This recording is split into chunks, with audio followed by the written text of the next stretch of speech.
사랑하는 성도 여러분, 6월 25일 목요일 아침입니다. 오늘의 말씀 시편 129편 1절에서 8절까지의 말씀을 함께 읽도록 하겠습니다. 이스라엘은 이제 말하기를 그들이 내가 어릴 때부터 여러 번 나를 괴롭혔도다. 그들이 내가 어릴 때부터 여러 번 나를 괴롭혔으나 나를 이기지 못하였도다. 밭가는 자들이 내 등을 갈아 그 고랑을 길게 지었도다. 여호와께서는 의로우사 악인들의 줄을 끊으셨도다. 무릇 시온을 미워하는 자들은 수치를 당하여 물러갈지어다. 그들은 지붕의 풀과 같을지어다. 그것은 자라기 전에 마르는 것이라. 이런 것을 베는 자의 손과 묶는 자의 품에 차지 아니하나니 지나가는 자들도 여호와의 복이 너희에게 있을지어다 하거나 우리가 여호와의 이름으로 너희에게 축복한다 하지 아니하느니라. 아멘. 시편 129편은 이스라엘 공동체가 함께 성전에 올라가면서 불렀던 찬양시 중에 하나입니다. 이스라엘 백성들은 과거 70년 포로 생활을 통하여 신앙생활을 이어가기가 어려울 정도로 극심한 고통의 시간들을 보내야만 했는데요. 우리는 오늘 본문을 가지고 그들의 고통을 자세히 들여다볼 수는 없지만 이스라엘 포로기 시대를 보여주는 에스더와 또 다니엘서를 통해서 어느 정도 그들의 처한 상황을 짐작할 수는 있습니다. 그들은 하나같이 왕이나 또 왕이 섬기는 신을 숭배하든지 아니면 하나님을 믿는 신앙을 고수하든지 하는 그 갈림길을 만나게 되지요. 이러한 상황 속에서 에스더는 민족을 건지기 위해 죽으면 죽으리라 결단하며 왕 앞에 서야 했고, 다니엘은 사자굴에 들어가기까지 하루 3번 주님께 기도하기를 그치지 않았습니다. 다니엘의 세 친구도 왕의 금신상에 절하지 않아서 풀무불에 들어가는 고난을 통과해야 했습니다. 성도 여러분, 이러한 사건의 원인이 어디에 있었나요? 모두 하나님을 알지 못하는 세상 사람들의 시기와 미움으로 인하여 벌어진 것입니다. 다니엘과 그 친구들 그리고 에스더 모두 한 나라의 고위 관직에 있었음에도 이러한 일들을 경험했는데 일반 이스라엘 백성들이 당하는 고통은 결코 그보다 적지 않았을 것입니다. 분명 본문 3절에 말씀한 대로 밭가는 자들이 등을 길게 가는 듯한 고통이 있었을 것입니다. 그런데 여러분, 그런 모든 세상의 괴롭힘을 받는 가운데서도 분명한 것은 하나님의 놀라운 개입이 있으셨다는 사실입니다. 오늘 본문 4절을 보십시오. 여호와께서는 의로우사 악인들의 줄을 끊으셨도다. 그들의 모든 도모를 끊어주신 하나님의 의로운 개입하심으로 말미암아 결국 이스라엘은 하나님의 성전에 오르며 찬양하게 된 것입니다. 사랑하는 성도 여러분, 이 본문을 묵상하면서 제 스스로에게 질문해 보았습니다. 과연 오늘날 나는 하나님을 믿음으로써 무고하게 세상으로부터 미움을 받고 고통의 시간을 보내는 경우가 얼마나 있는지 생각해보면 하나님 앞에 부끄럽게만 느껴집니다. 과연 내 안에 복음을 위하여 감수하고 있는 고난의 골이 얼마나 깊을까? 유진 피터슨 목사님은 그의 시편의 기도에서 하나님의 백성들은 어제 살펴본 시편 128편에서 허락하신 예외적인 축복을 누리기도 하지만 동시에 특별한 괴로움을 당하는 사람들이라고 했는데요. 곰곰이 생각해보면 하나님께서 허락하시는 복을 받아 누리는 데는 열심을 내었지만 믿음으로써 고난을 기꺼이 감내하는 모습은 참으로 부족하다는 생각을 하게 됩니다. 성도 여러분들은 어떠신지요? 오늘날 사람들은 참으로 고난을 피해 가는 데 지혜롭습니다. 반면에 세상도 공감할 수 있는 축복을 받으려는 곳은 사람들이 몰려듭니다.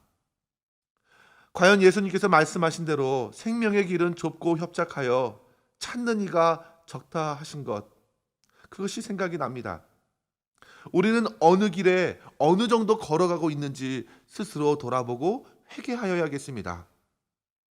사도 바울은 골로새서 1장 24절에 나는 이제 너희를 위하여 받는 괴로움을 기뻐하고 그리스도의 남은 고난을 그의 몸된 교회를 위하여 내 육체에 채우노라 라고 고백하면서 당시 믿음 때문에 고난받는 핍박받는 그리스도인들을 위로하고 격려하였습니다.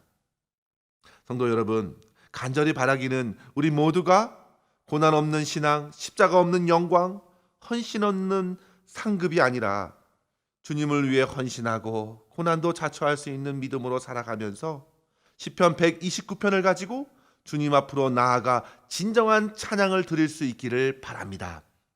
이러한 마음으로 오늘 본문에서 얻을 수 있는 삶의 교훈 두 가지를 나누고 실천했으면 좋겠습니다. 먼저 성도 여러분, 나 자신에게 쏟았던 관심을 내려놓고 공동체에 연약하고 또 고통받는 이들에게로 관심을 돌리십시오. 1절에 보시면 이스라엘의 공동체의 고통과 나의 고통이 함께하고 있다는 사실을 보게 됩니다. 이스라엘의 고백이 곧 나의 고백이 되었습니다.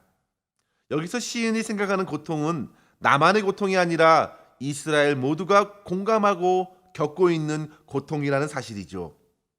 공동체가 겪는 고난에 그 공동체를 이루고 있는 한 사람 한 사람이 같이 경험하게 된다는 사실입니다. 중요한 것은 바로 시인이 하나님을 믿는 공동체에 가하는, 이스라엘에 가하는 그 고통을 외면하지 않는다는 사실입니다.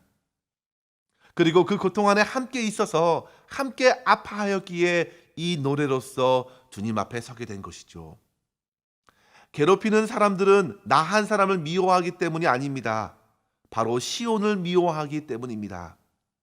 그들은 하나님과 상관없이 하나님을 믿는 이들에게 수치를 가했습니다. 사랑하는 성도 여러분, 오늘날 저와 여러분 살고 있는 공동체를 돌아보십시오. 생각해 보십시오. 가까이 있는 교회 공동체 안에 어려운 이들, 고통을 통과하고 있는 이들을 떠올려 보십시오.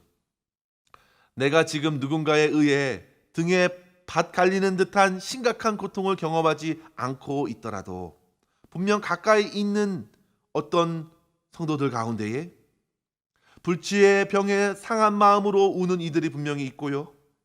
세상의 폭력에 눌려 있는 사람들도 있습니다. 부모의 사랑에 버려진 아이들도 있습니다. 빈부의 격차 속에서 물질이 없어 기본적 권리를 상실한 이들도 많습니다. 인종의 차별의 벽에 부딪혀서 상한 심령들도 있습니다. 그런데 그 모든 고통들이 우리에게 잘 들어오지 않는 것은 그만큼 우리가 돌아보지 않았다는 사실이죠. 만약에 주님께서 지금 이 시대에 계신다면 어떠하실까요? 분명 주님께서는 가장 약한 자들에게 마음을 향하여 쏟아부으실 것입니다. 사랑으로 섬기실 것입니다. 사랑하는 성도 여러분, 그리스도인들은 세상에서 사회의 정의를 실현하기 위해서 애써야 합니다. 그 이유는 바로 우리가 믿고 섬기는 하나님께서 의로우시기 때문입니다.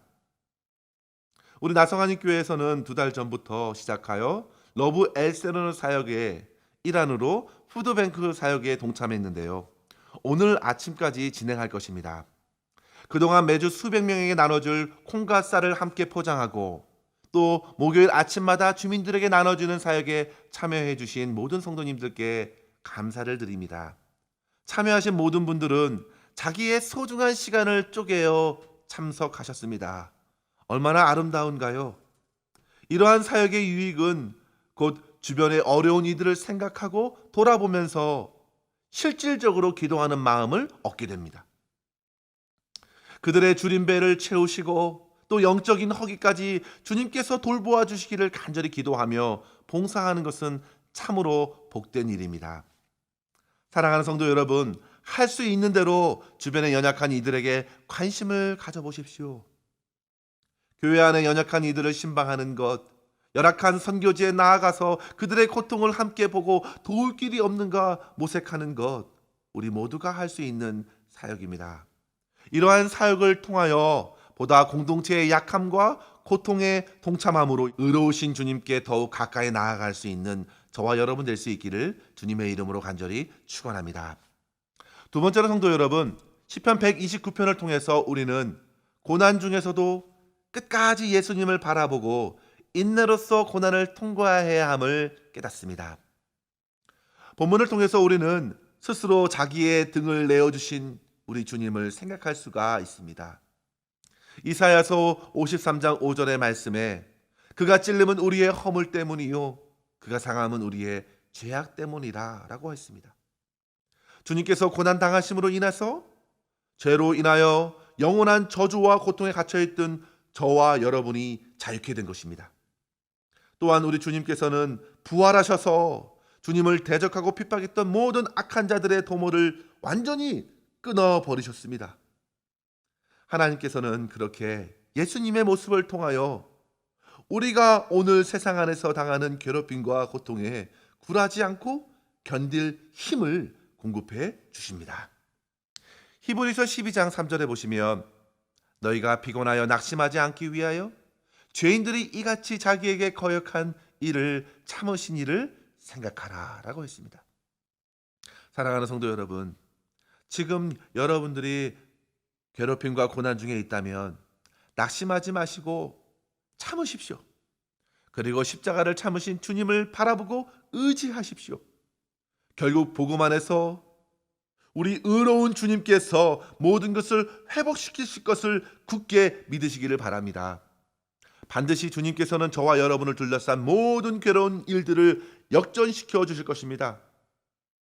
그리고 나아가서 나를 괴롭히는 이들을 향하여 주님께서 그러신 것처럼 불쌍히 여기고 너그러이 용서하고 악인들도 회개하며 주님께로 돌이키게 하는 그 풍성한 은혜를 간구할 수 있어야겠습니다.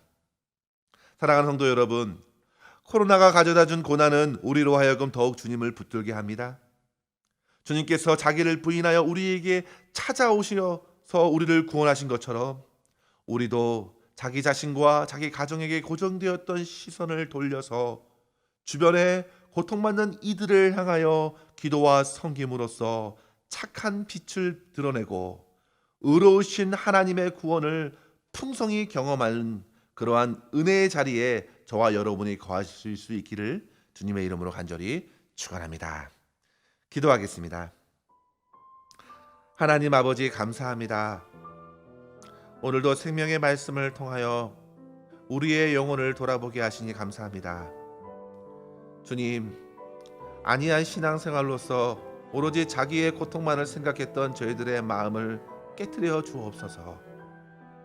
주님께서 하늘 보좌를 버리시고 우리를 향하여 내려오신 것처럼 저희들도 교회와 주변의 약한 사람들을 돌보고 함께 고통과 아픔을 짊어지는 귀한 사역의 길로 섬길 수 있도록 인도하여 주옵소서. 주님, 믿음의 여정의 축복만이 아니라 반드시 고난이 있다는 사실을 기억하고 고난을 두려워하여 피하지 말고 오히려 예수님을 더욱 바라보고 더욱 의지하여 담대히 고난을 감내하고 끝까지 낙심하거나 포기하지 말고 인내로써 믿음의 경주를 잘 감당할 수 있는 저희 모두가 되게 하여 주옵소서.